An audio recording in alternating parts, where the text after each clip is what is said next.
আমার নাম দেবজিৎ চ্যাটার্জি। আমি কলকাতায় থাকি। ওখানকারই একটা ছোট কোম্পানিতে আমি কাজ করি। কিন্তু বেশ কিছুদিন আগে এক রাতে আমার সাথে এক অকল্পনীয় ঘটনা ঘটে যায়। সেই রাতটা ছিল আমার জীবনের সবথেকে ভয়ঙ্কর একটা রাত। সেই রাতে অফিসের কাজ একটু বেশি থাকায় বাড়ি ফিরতে দেরি হয়ে যায়। রাত 11:30 নাগাদ অফিসের কাজ শেষ করে আমি বাড়ির দিকে রওনা দিই। রাত হয়ে যাওয়ায় কোনো গাড়ি আর পেলাম না, তাই হেঁটে হেঁটেই বাড়ি ফেরার সিদ্ধান্ত নিলাম। অফিস থেকে বাড়ির রাস্তাটা অনেকটাই দূর। নিঃসন্দেহে বাড়ি যেতে যেতে প্রায় 3টে বাজবে। তাই শেষ আশাটুকু নিয়ে এদিক ওদিক তাকাতে লাগলাম। দেখছিলাম যে একটা ট্যাক্সি কিংবা কোনো যানবাহন এ পথ দিয়ে যাত্রা করছে কিনা। স্ট্রিট ল্যাম্পের আলোয় রাস্তাটা হালকা হালকা আলোকিত হয়ে রয়েছিল। কোনো যানবাহনের দেখা না মেলায় শেষ আশাটুকু ব্যর্থ হতে দেখে আমি আবার রাস্তা দিয়ে হাঁটতে শুরু করলাম। এইভাবেই বেশ কিছুক্ষণ হাঁটার পর রাস্তার ধারে একটা দাঁড়িয়ে থাকা ট্যাক্সির দিকে আমার নজর আটকে গেল।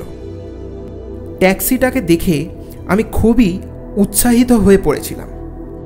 যাই হোক, আমি আশা করিনি যে এই সময়েও কোনো ট্যাক্সি আমি পেয়ে যাব। আর দেরি না করে দ্রুত পায়ে আমি ট্যাক্সিটার দিকে এগিয়ে গেলাম। ট্যাক্সিটার কাছে গিয়ে দেখলাম ড্রাইভারের সিটটা খালি, ভিতরে কেউ নেই। আমার উৎসাহিত মুখটা হতাশায় ভরে গেল। একবার চারিপাশটা ভালো করে দেখার পর কোনো মানুষের চিহ্ন না পাওয়ায় আমি আবার হাঁটা শুরু করলাম। 1 থেকে 2 পা এগিয়েছি কি এগোয়নি, এমন সময় এক অজানা আওয়াজ আমার পেছন থেকে ভেসে আসলো। কি বাবু, কোথায় যাবেন? আওয়াজটা শুনে ঘাবড়ে উঠলাম। আওয়াজটা খুবই ধীর গতির এবং অদ্ভুত রকমের ছিল। যাই হোক, এক অজানা কণ্ঠস্বর শুনে আমি পিছনে ফিরলাম। আমার ঠিক পিছনে ছিল এক মধ্যবয়স্ক ব্যক্তি। বয়সটা ঠিক 40 থেকে 45-এর মধ্যে হবে। লোকটা একদমই সাধারণ ছিল। আপনি কি ট্যাক্সি ড্রাইভার? হ্যাঁ বাবু, এই ট্যাক্সি আমার। আজকে বেশি যাত্রী পাইনি, তাই এখানে একটু বসে সময় কাটাচ্ছিলাম। আর এরই মধ্যে আপনি চলে এলেন। জানি না কেন লোকটার কথা শুনে আমার কেমন যেন লাগলো, কিন্তু বাড়ি যাওয়ার ভাবনাটা লোকটার বিষয়ে আমাকে আর কিছু ভাবতে দিল না। আমি সময় নষ্ট না করে লোকটাকে জিজ্ঞেস করলাম, আপনি কি আমায় হাতিবাগানে ছেড়ে দিয়ে আসতে পারবেন? আপনি হাতিবাগানের মানুষ বুঝি? হ্যাঁ, আমি হাতিবাগানেই থাকি। আজ একটু কাজের জন্য লেট হয়ে গেল, সেই কারণেই এত রাত হলো। ঠিক আছে, আপনি ট্যাক্সিতে উঠে বসুন। আমি তো আপনার জন্যেই অপেক্ষা করছিলাম। কথাটা শুনে আমি অবাক হলাম। আমি বলে উঠলাম, আপনি আমার জন্য অপেক্ষা করছিলেন? মানেটা কি? অত শত মানে আমি জানি না। আপনি তাড়াতাড়ি উঠে বসুন তো দেখি বাবু। বাড়ি যাওয়ার চিন্তাটা আমাকে আবার ঘিরে ধরছিল, তাই ট্যাক্সি ড্রাইভারকে আর কিছু জিজ্ঞেস করিনি। কোনো কথা না বলে ট্যাক্সিতে উঠে ড্রাইভারের পাশের সিটে বসলাম। রীতিমতো ড্রাইভারও তার সিটে বসে পড়ে।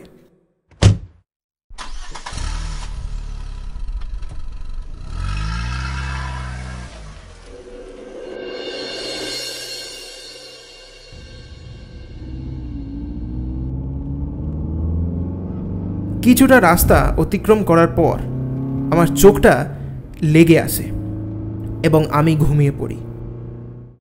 হঠাৎ একটা আচমকা ঝাঁকুনিতে আমার ঘুমটা কেটে গেল। ট্যাক্সিটা তখনও চলছিল। ঘুম ঘুম ভাবটা একটু কাটিয়ে ড্রাইভারের সিটের দিকে নজর যেতেই আমি চমকে উঠলাম। এ কি, ড্রাইভারের সিট তো খালি! ড্রাইভারের সিটে কেউ নেই, কিন্তু ট্যাক্সিটা এখনো স্বাভাবিক গতিবেগে এগিয়ে চলেছে। এ দৃশ্য দেখে আমার সারা গা কাঁটা দিয়ে উঠল। আমি তাড়াহুড়ো করে নিজের দুটো হাত দিয়ে চোখটা একবার ভালো করে মুছে তারপর যেই সামনের দিকে তাকালাম, দেখলাম ড্রাইভার তো সেই সিটেই বসে আছে। বুঝতে পারলাম ঘুমের ঘোরে ভুল দেখেছিলাম। তারপর একটু স্বস্তির নিঃশ্বাস নিলাম। কি বাবু, আপনি কি আমাকে দেখতে পাননি নাকি? তা আপনি কি করে জানলেন? এই যে আপনি কিছুক্ষণ আগে বললেন ড্রাইভারের সিটটা খালি কেন। ও ও তাই, আসলে সারাদিন অনেক কাজ করেছি তো, তাই একটু ক্লান্ত ছিলাম আর ঘুমের ঘোরে ভুল দেখে ফেলেছি। আমি এটা ধরেই নিয়েছিলাম যে আমি হয়তো কিছু ভুল দেখছি। কথাটা বলে বেশ কিছুক্ষণ সামনের দিকে চুপচাপ তাকিয়ে রইলাম। ড্রাইভারও নিজের মতো গাড়ি চালাতে লাগলো। কিছুক্ষণ পর ড্রাইভারকে কিছু বলার জন্য আমি ড্রাইভারের সিটের দিকে ঘুরে তাকালাম। এরপর যা আমি দেখতে পেলাম তাতে আমার পুরো শরীর কেঁপে উঠল। দৃশ্যটা দেখে আমার চোখ দুটো বিস্ফারিত হয়ে উঠল। ড্রাইভারের সিটে ড্রাইভার তো বসে আছে, কিন্তু তার শরীরে মাথাটা নেই। আমি বুঝতে পারলাম এটা আমার ভ্রম নয়। ড্রাইভারটার শরীরে কোনো মাথা নেই, কিন্তু ড্রাইভারের শরীর এখনও স্বাভাবিকভাবে গাড়ি চালাচ্ছে। অত্যন্ত ভয়ের সাথে কাঁপা কাঁপা গলায় বলে উঠলাম, কে কে তুমি? কিন্তু ড্রাইভারের দিক থেকে কোনো আওয়াজ এলো না। এখনও ড্রাইভারের ধরটা গাড়ি চালিয়েই যাচ্ছে, আগের মতো আর কোনো কথা বলছে না। আমি আবারও হাত দুটো দিয়ে চোখগুলোকে ভালো করে ডলতে শুরু করলাম। আর যেই না আমি ড্রাইভারের সিটের দিকে তাকালাম, আমি হতবাক হয়ে গেলাম। ড্রাইভারের মাথা এবং শরীর দুটোই ঠিক ছিল। মাথার জায়গায় মাথা এবং শরীরের জায়গায় শরীর একদম অক্ষত অবস্থাতেই ছিল। কিন্তু ওই ভয়টা আমার মন থেকে বের হয়নি। ভয়ের কারণে আমি আর কিছুই বলে উঠতে পারলাম না।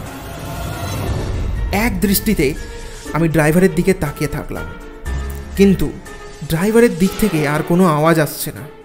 উনি আর কিছুই বলছেন না, কিন্তু আমি ড্রাইভারের দিক থেকে নজর কিছুতেই সরাতে পারছি না। বেশ কিছুক্ষণ ট্যাক্সিটা চলার পর আমি যা দেখলাম তাতে আমার মনে হলো আমি হয়তো অন্য এক দুনিয়ায় চলে এসেছি।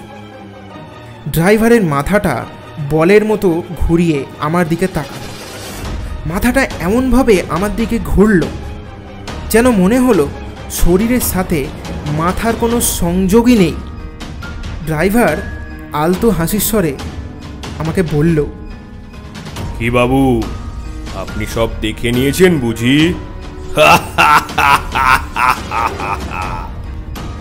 এই বলে ড্রাইভার বিকট শব্দে জোরে জোরে হাসতে শুরু করলো। আমার বুঝতে আর বাকি রইল না যে এ কোনো মানুষ নয়। কি করব কিছুই বুঝতে পারছিলাম না। চারিদিকটা কেমন অন্ধকার হয়ে আসছিল। আমি অচেতন হয়ে পড়লাম। সকালবেলা যখন আমার চোখ খুলল, তখন আমার চারপাশে বেশ কয়েকজন লোক ভিড় করে দাঁড়িয়েছিল। আমি কোনো একটা জায়গায় পড়েছিলাম। জ্ঞান ফেরার পর আমি ধীরে ধীরে উঠে বসলাম। মাথাটা ভীষণ ভারী হয়েছিল। হঠাৎ আমার কাল রাতের সমস্ত ঘটনা মনে পড়ে গেল। কাল রাতে জ্ঞান হারানোর পর আমার সাথে ঠিক কী হয়েছে তা আমি জানি না। আমি হন্তদন্ত হয়ে সামনের দিকে দাঁড়িয়ে থাকা লোকজনের দিকে তাকিয়ে বলতে শুরু করলাম, কোথায় ওই ট্যাক্সি ড্রাইভার? কোন ট্যাক্সি ড্রাইভারের কথা বলছেন আপনি? এখানে তো কোনো ট্যাক্সি ড্রাইভার নেই। আপনি তো অনেকক্ষণ ধরেই এভাবে এখানে অচেতন হয়ে পড়েছিলেন। কালকের ঘটনাটা মনে থাকায় আমি এখনও অনেক আতঙ্কে ছিলাম। কালকের ঘটনাটা সম্পর্কে কাউকে আর কিছু বলতে পারলাম না। আমি এদিক ওদিক ভালো করে দেখলাম। চারিদিক দেখার পর আমি আবার হতবাক হয়ে গেলাম। আমি তো সেইখানেই আছি যেখানে কাল রাতে ওই ট্যাক্সি ড্রাইভারটা দাঁড়িয়েছিল। তাহলে যে কালকে অত দূর পর্যন্ত আমরা যাত্রা করেছি, কি হয়েছিল কালকে আমার সাথে? আমি মনে মনে ভাবতে লাগলাম, কালকে কি সত্যিই আমি কোনো ট্যাক্সিতে যাত্রা করেছি, নাকি সব কিছুই আমার ভ্রম ছিল? কি ছিল কালকের সেই ঘটনা? যাই হোক, আমি আর কথা না বাড়িয়ে এটা ভেবেই নিয়েছিলাম যে সব আমার মনের ভুল। ভিড় থেকে আমি বেরিয়ে এসে একটা ট্যাক্সিকে হাত দেখিয়ে দাঁড় করালাম। কোনো কথা না বলে ট্যাক্সিতে উঠে বসলাম। ট্যাক্সি ড্রাইভারের দিকে তাকিয়ে বললাম, হাতিবাগান চলো। না জানি কেন ট্যাক্সি ড্রাইভারটা আমার দিকে ঘুরে তাকালো, আর ওই ট্যাক্সি ড্রাইভারের চেহারা দেখা মাত্রই আমার হাত পা কাজ করা বন্ধ হয়ে গেল। এ তো কালকের সেই ট্যাক্সি ড্রাইভার। এরপর কালকের সেই ভয়াবহ ঘটনা আমার চোখের সামনে ভাসতে শুরু করলো।